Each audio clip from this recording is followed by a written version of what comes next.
Hey, while we get into this tasting, I want to talk about something that's very, very important, and that is the coronavirus. One of the things that just came in is that you can one of the first symptoms of the coronavirus. It seems to be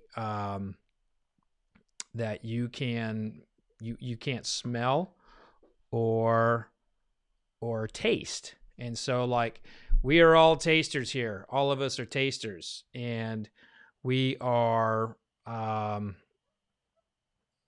you know, I feel like people in the whiskey community have an understanding of their palate, have an understanding of like what they smell, and pay close attention to that as you're tasting your whiskey. If things taste off to you from day to day to day, maybe you might want to get yourself tested or checked out, because it seems to be an early sign, an early symptom of the virus.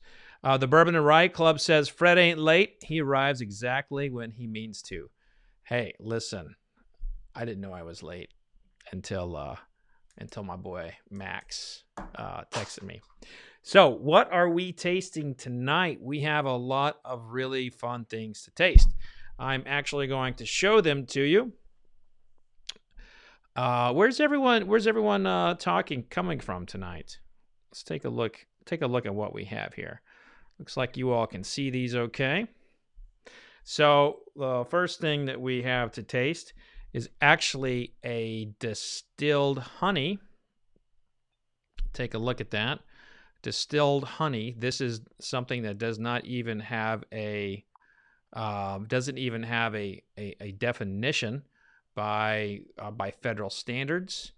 And here's the thing: is that honey distilled, since they don't really have a federal definition for it, they have been kind of lumping it as mel. Mel was a traditional name for fermented honey that we know as mead. If you didn't know, I wrote a mead book. You should check that out. And the I've never had, outside of a few gins and a couple vodkas, I've never really tasted a distilled honey that they purposely aged in wood. So this is out of, let's see, where are these guys from here? This is called Melvocatus, and they are out of Michigan, I believe.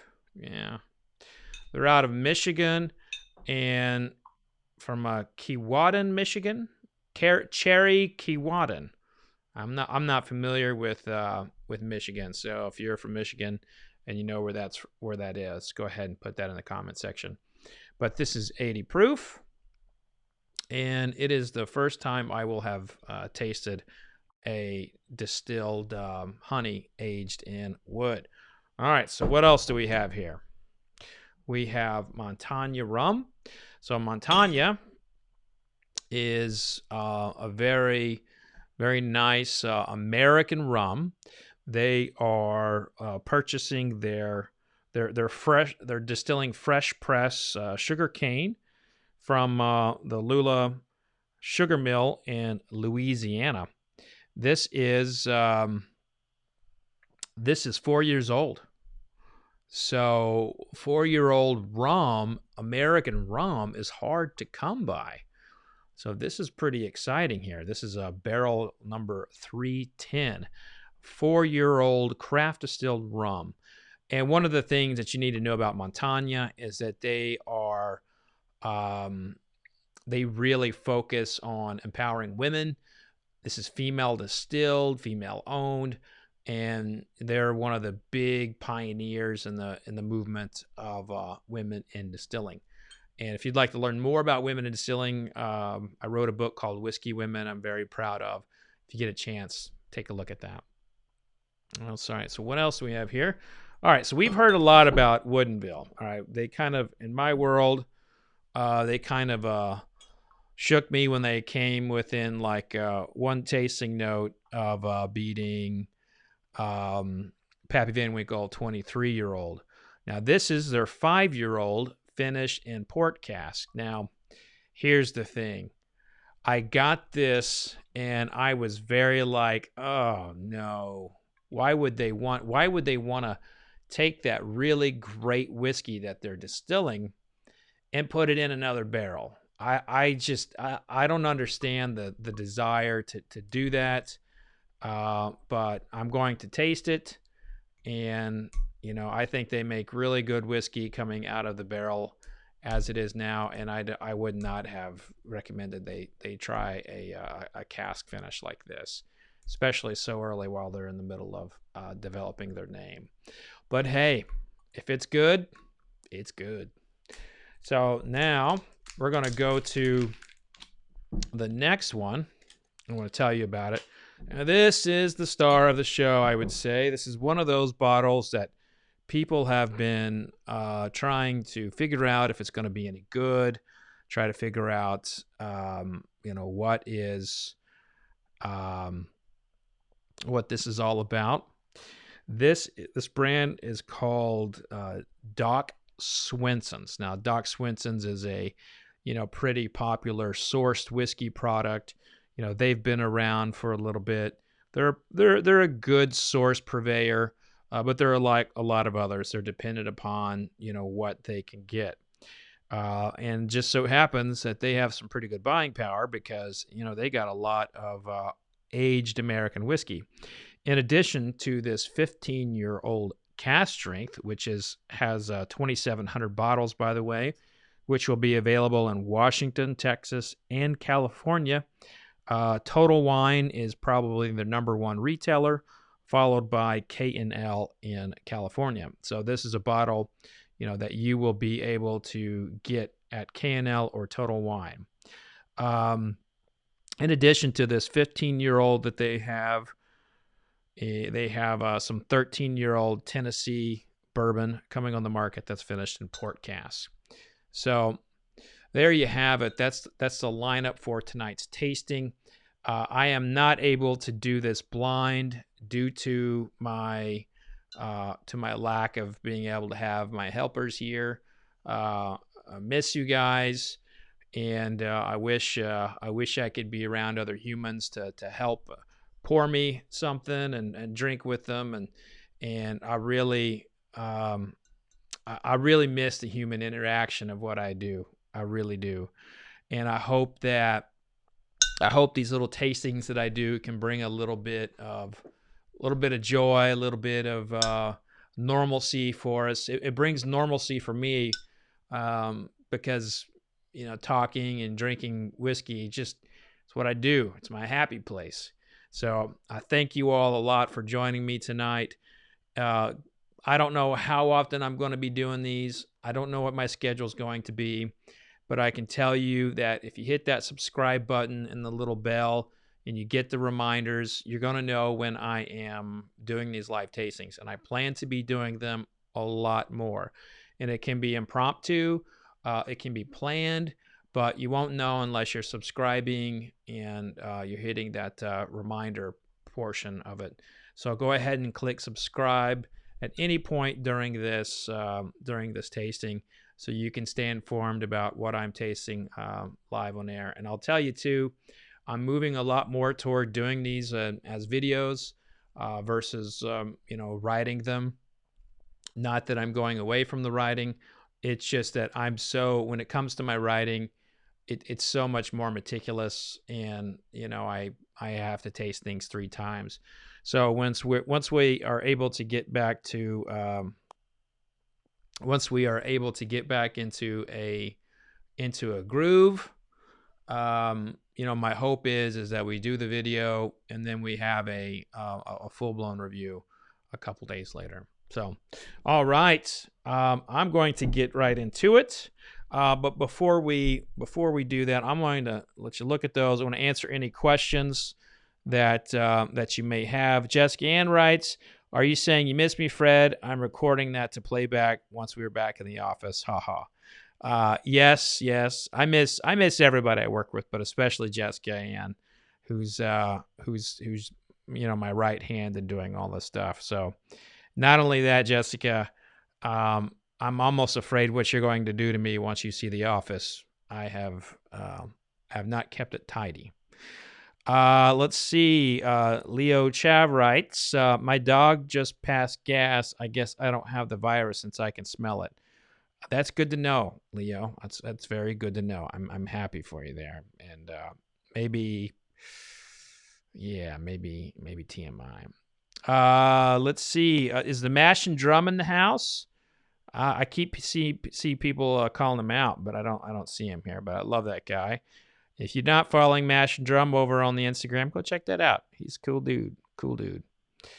And Douglas Pendleton says, you get to talk adult for a while.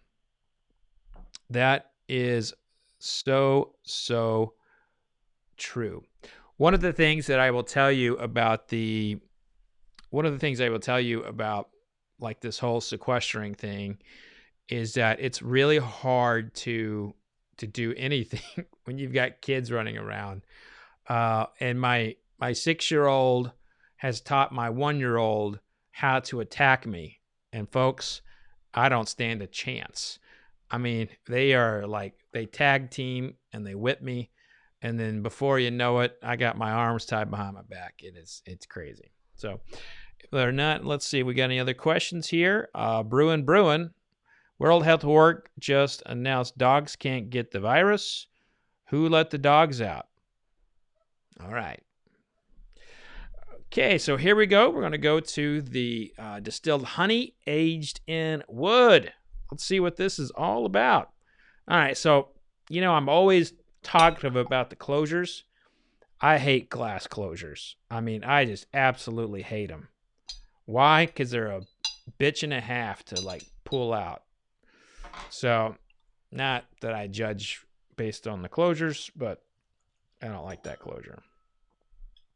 Nice bottle, though. It's kind of fat and squatty, And it's got a cool little label there. So this is distilled honey, aged in wood. Okay, so the nose is kind of gardeny. Like it reminds me of my garden in the summer, the full-blown summer. You smell some blooms around you. You smell the dirt.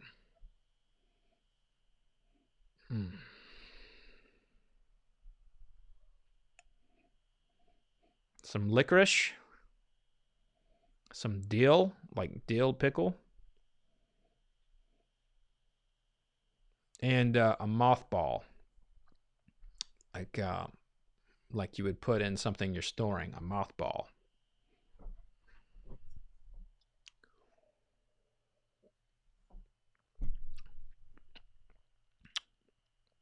On the palate, it's kind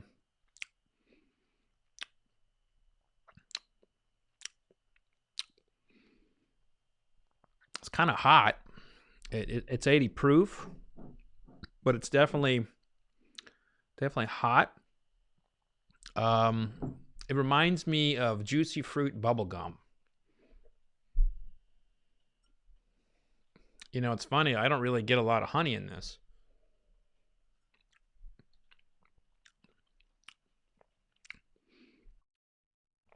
I think if I didn't know that there was honey in this, I would not peg it as distilled honey.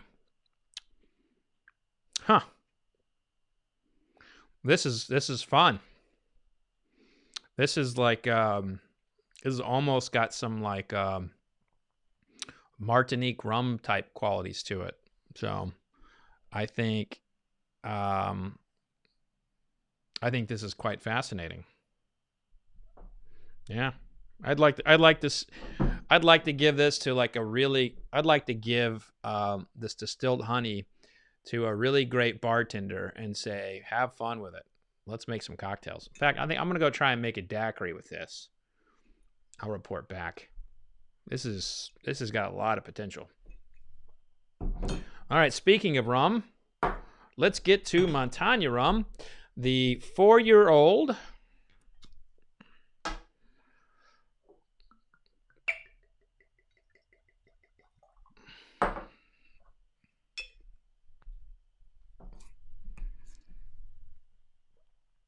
Doug writes, is it mead distilled down? Yeah, I mean that's my understanding of it. Um, I did not get a lot of tech material on this, and I don't have a lot of experience understanding how honey gets distilled. But you'd have to turn it into a mead, and then distill it. And just by tasting it, like they didn't add anything. That's pure spirit, and it's quite lovely. It's quite lovely, but it's quite lovely in a sense that I want to make cocktails with it. I don't necessarily want to sip that neat. Also, it's interesting when you have something that's new to the palate, or new to the kind of the understanding of like how it's supposed to be made. Sometimes there is a lack of appreciation for it. I'm not saying that I have that there, but like when I see bourbon on the label, or I see cognac on the label, or armagnac or rum, I have like, at least 100 places my brain can go and towards how it can taste. With distilled honey, I have maybe 5 spirits that I've tasted in my lifetime as a professional spirits writer, that I can, think back of what they tasted like. And the predominant one is a gin and a vodka that's coming out of Vermont. And this tasted nothing like those. In fact, I much prefer this, but this tasted nothing like anything that I'd ever had before in terms of distilled honey. So, shall we get to the rum?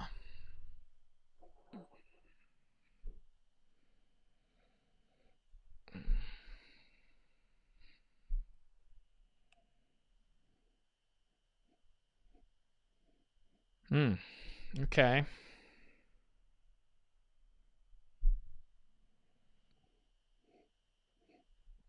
The rum is very bright. By bright, I mean it's very floral. Um, it actually, ironically, it smells like honey. I mean, it smells like you cooked honey or something.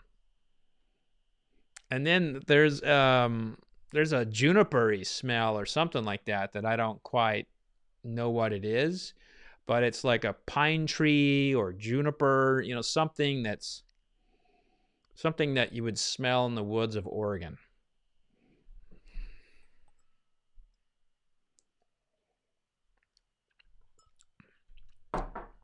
Mm. I'm not digging it. I'm not digging it. And this is one of the um this is one of the things that sometimes very difficult for me, especially right now. We just got a press release that 2/3 of the craft distillers are likely going to close in the next 3 months with the shutdown that we have, and the majority of them have already furloughed their employees. So I know that when I say that I don't necessarily like something, especially now, I know that can have an impact. And I've been thinking a lot about, do I do that anymore? Because it weighs on me. It weighs on me when I say something and it can, and it can hurt someone. But at the same time, I'm always honest, always honest. And even if I like you as a human being, if I don't like your product, your spirit, as painful as it may be, I will say it. And it's just like I was telling Alan from French Lick the other day. He was being very thankful about my kind words that I said about his Sinclair 4-grain bourbon. And I said, look, man, if I didn't like it, I'd say that too. And just so happens I liked it. But, yeah, I'll give this another taste, but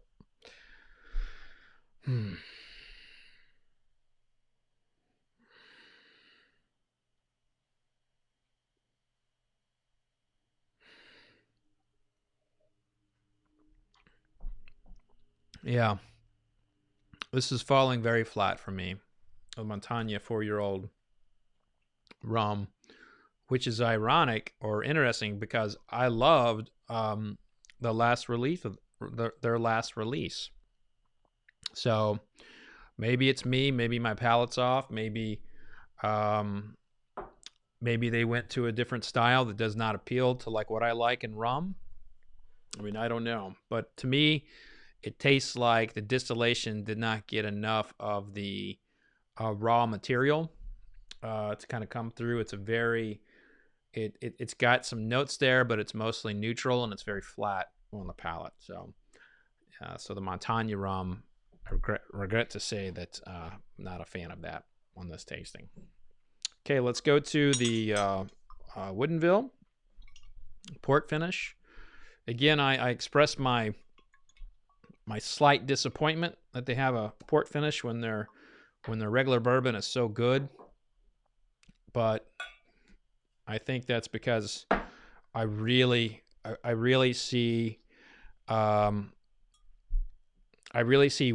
as being one of these distillers that can kind of create like a new profile in terms of what we consider bourbon, like traditional bourbon, because their flavors are so unique and good. And you look at that color there. I mean, that's dark. It's almost milky. Let's get in there. Yeah.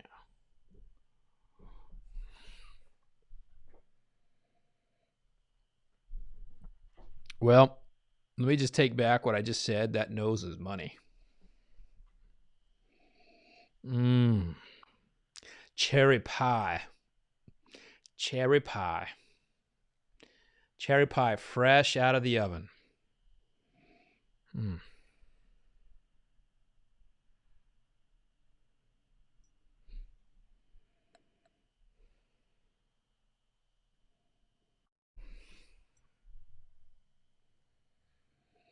Cherry pie. Donuts like fresh out. This is like I'm going into a bakery and I'm about to gain 10 pounds because I'm eating donuts and cherry pies and chocolate filled pastries. I mean, I can already feel this like being a very bad, whiskey for my hips.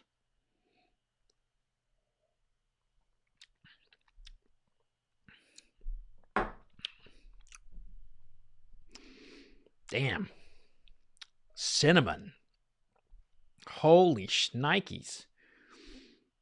Man, you want to talk about a whiskey that comes in with one nose and then it comes away with a palate that's completely different from the nose. That is wow. All right, so on the nose, what we have here is we have one of those classic walking into a bakery and you're smelling the fruits getting baked and you're smelling that bread rise and that sugar caramelize. On the palate, you can just forget about all the things that you smelled on the nose and you pick up baking spices, and very in particular, cinnamon.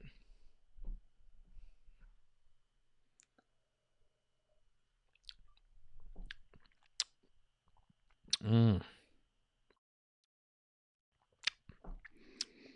Damn, that's good. That's a fine example of how to finish a really good bourbon properly. So I take back everything I just said. I'm very glad to see Woodinville finishing in port barrels because they know what they're doing, and that tasted motherfucking good. All right, let's go to some questions here before I get into the main event, which would be this here 15-year-old bourbon. Excited for that. I have the 90 proof. So Mash and Drums writing, I have the 90 proof version. The cherry pie note is strong with the 90 proofer. Can only imagine what you are smelling. Well, if you'd like to borrow my nose sometime, we can always do a tasting together on the YouTube. And let's see here. Joseph I think there's a conversation. You know, this is what happens sometimes. I get in these conversations, and I have no idea what the hell people are talking about. So, Tony Freund writes, I missed grabbing a bottle of this cask strength port finish.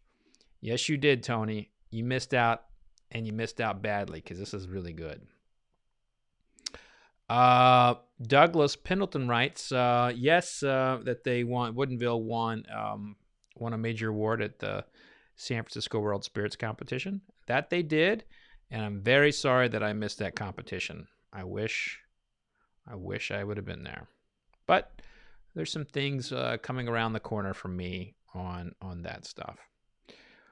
Doug also writes, you've gotten a big cinnamon note on Woodinville before. I guess I have, if you recall that. I don't always remember those notes. Clinton Kincaid, Larceny Barrel Proof fixed its release. It changes my mind on it. You know, it's interesting. So, like, I was one of the few people who came out very much against the Larceny Barrel Proof. I didn't think it was very good. I thought it was too hot, too grainy, too alcohol forward. And I'm hearing that. I'm hearing like that next wave has actually been pretty good. So let's see if we got any other things coming here. Doc's Reserve. Just an update from Doc Swinson's finish, the 13-year-old in Oloroso and sherry cask. Unfortunately, not port. My bad on that. So Doc's, my bad on that. So their future Tennessee release is going to be a 13-year-old finished in Oloroso and PX sherry cask. So I'm looking forward to that. All right, so let's get to it.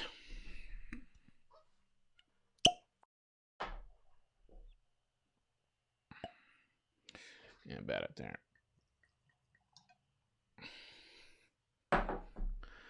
Oh, look at this. I just randomly grabbed glasses, but I grabbed a glass from the Oklahoma bourbon connoisseurs. I always like to see a little bit of Oklahoma in the bourbon scene.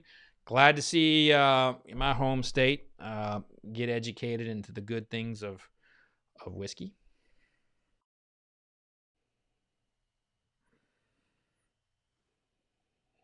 Clinton Kincaid, thank you very much. That's very nice of you. Clinton just said, you're my favorite bourbon guy of all time. That's very nice of you. I really wish you would take a look at some of Michael Jackson's work. In my opinion, he's the greatest whiskey writer of all time. Not the singer, but he was a really prominent beer writer and whiskey writer. If you haven't, check out Chuck Cowdery, Lou Bryson. There's just so many great writers out there and so many great personalities in this world.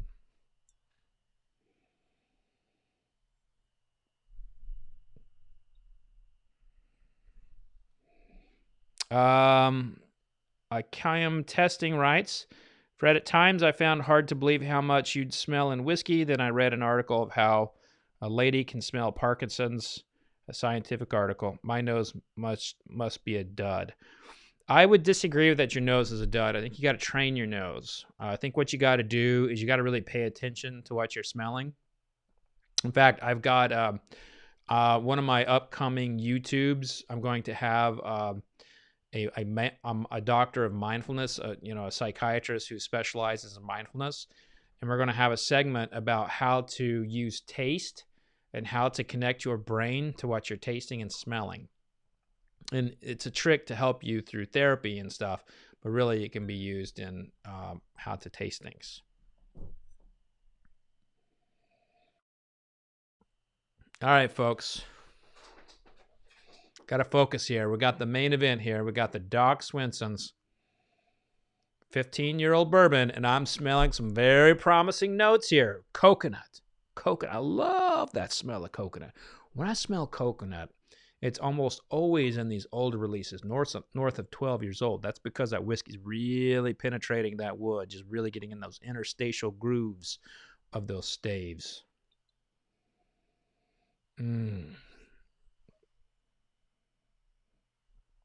Caramel. I got to tell you, it's one of those notes that you hear a lot in American whiskey, but by God, when you smell it and you smell it good, you need to say it because there is a boatload of caramel in here. Chocolate. I'm talking chocolate just dripping on down that coconut too. It's like, it's like there's coconut, caramel right there, and then on the side, the chocolate's just dripping right on that coconut.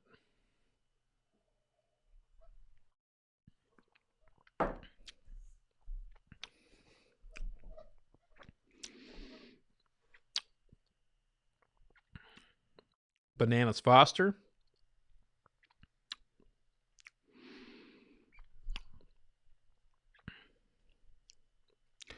Over toasted rye bread with like a strawberry jam. Now it's not to be bad or good. It's just, you ever had toast that was just over toasted? It was still good. You still ate it. It's a very particular note, and it's here, and just a little bit of strawberry jam over it.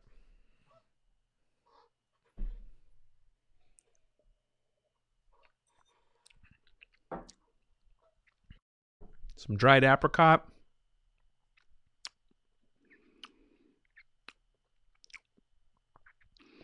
Vanilla's really coming in on that second taste.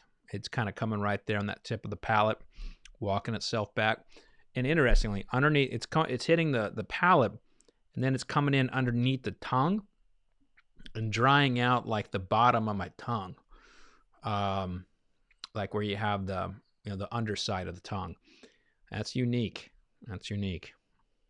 So Bananas Foster, over toasted rye bread with a strawberry jam,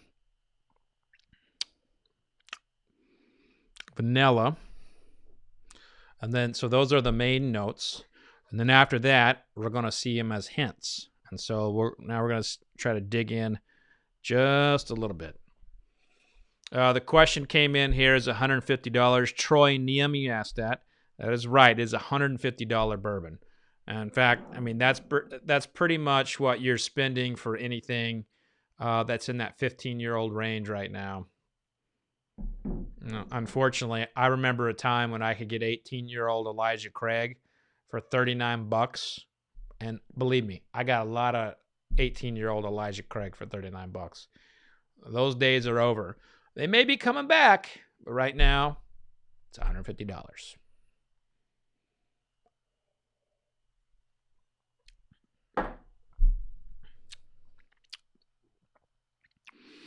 So the secondary notes for me are very fruity. I'm finding a lot of kind of cooked fruits, stone fruits, definitely some canned fruits. One that comes out is peach. So the most prominent fruit note here is kind of like a can. Open up a can of peaches, got that syrup there, and just eat them up. Eat them up cold. So yeah, this is good. This is good. Now, it's going to be it's actually 2,700 bottles is pretty widely available for like a 15-year-old release right now. So if you're in one of these markets in Washington, Texas, or California, and you have $150, that you can get one of these bottles, I'd get it. This is worth adding to the collection. But if you're someone who would rather, let me just give you some perspective of like whether or not this is worth the hunt for you, or whether or not this is something that you would drink over it. So I would be drinking Elijah Craig Barrel Proof over this. I would probably drink this ahead of,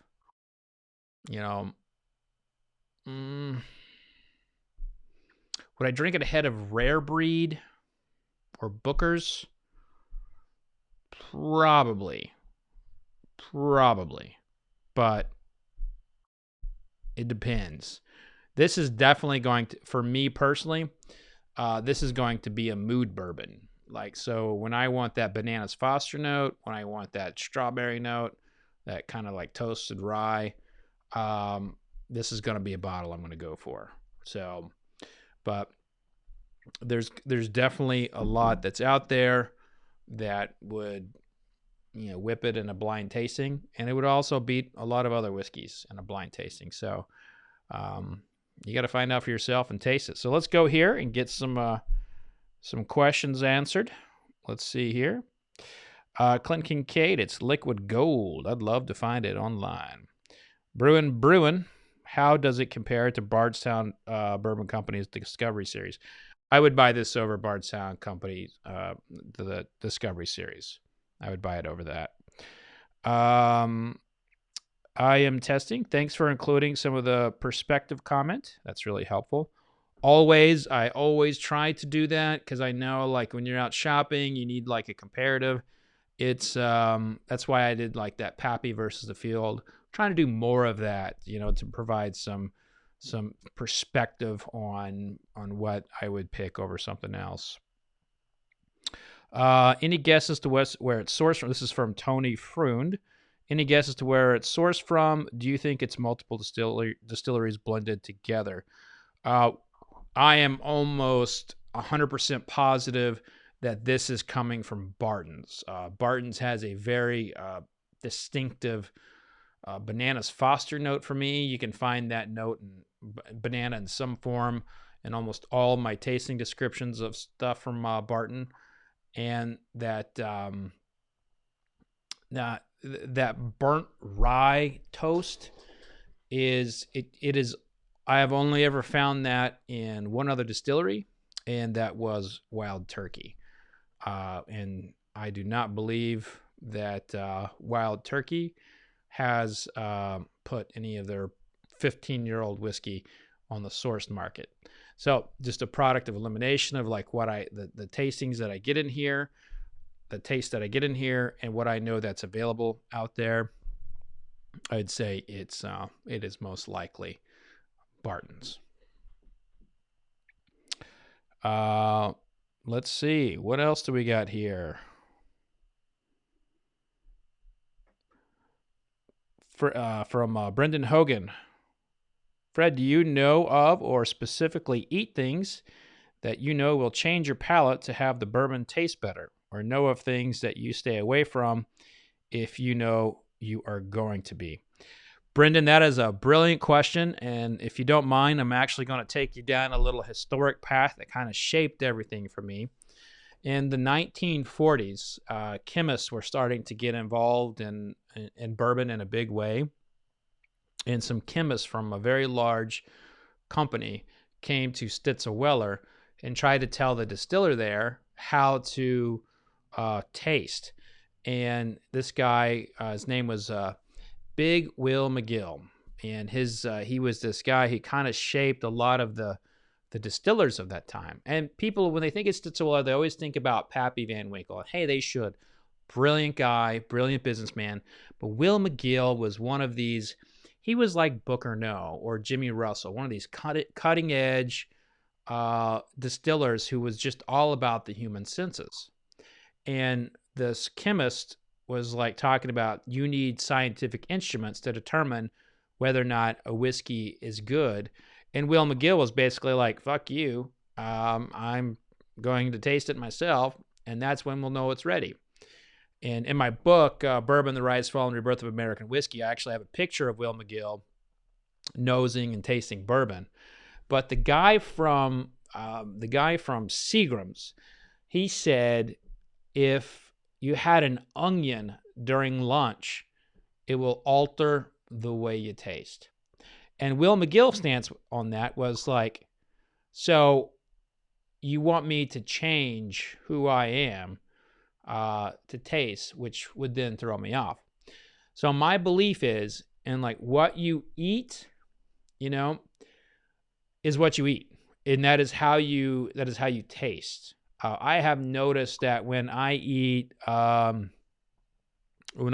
Indian food, my palate is on it is high level senses, and I don't know if it's the spices they use that just kind of like kick everything in power for me or what, but Indian food really turns my palate on. Something bland like buttermilk biscuits, which I love, by the way. I have noticed it has me craving certain types of spirits. And so you just pay attention to it. You try not to let anything alter you. The one thing I will say is that you can't taste when you have a cold. If you're sick, you really need to take some time off and not taste, because that impacts your palate more than anything. And so, yeah. Michael Gonzalez, first time viewer, already ordered this from K&L. Validated my purchase. Thanks. Well, Michael, thanks for tuning in. Make sure you're clicking that subscribe button so you get to check out some other stuff. Like I was saying from the top, everybody, we're under this like new. We don't know where this is going. We don't know how long we're going to be in our homes and all that. I'm going to try very, very hard to be bringing you content on a very regular basis. I'm talking twice a day. If you follow me on YouTube right now, you will have noticed that you had 2 videos today. One, how to tie an ascot, which, 5 people in the whole world want to know that. And then the second one is this. So every day I'm going to try and deliver some type of content to you, a lot of tastings. Fortunately, I'm still able to receive product. And even if I couldn't, I've got thousands of things I could taste and, hopefully keep you entertained. Got a lot of good stuff coming up too. I mean, I can't wait to announce something big that I've got brewing, but let's just say you're going to want to tune in. So make sure you're hitting that subscribe button. Yeah, Doc's Reserve. Hey, thanks a lot for sending this bottle, for educating me beforehand on it. I think you got a real winner in this. I really do. I think it is. I think it's right in that line for people who want to add to their collection, especially things of age. And it's a contender. I mean, it's one that can win a lot of blind tastings. And I probably will put it in some blind tastings of mine down the road, because it's got a lot of those notes in there that to me I really, really, really like. And the only problem that I had with it is it didn't finish like I wanted it to. I guess I did not bring that up. I would have liked to seen a little bit longer finish.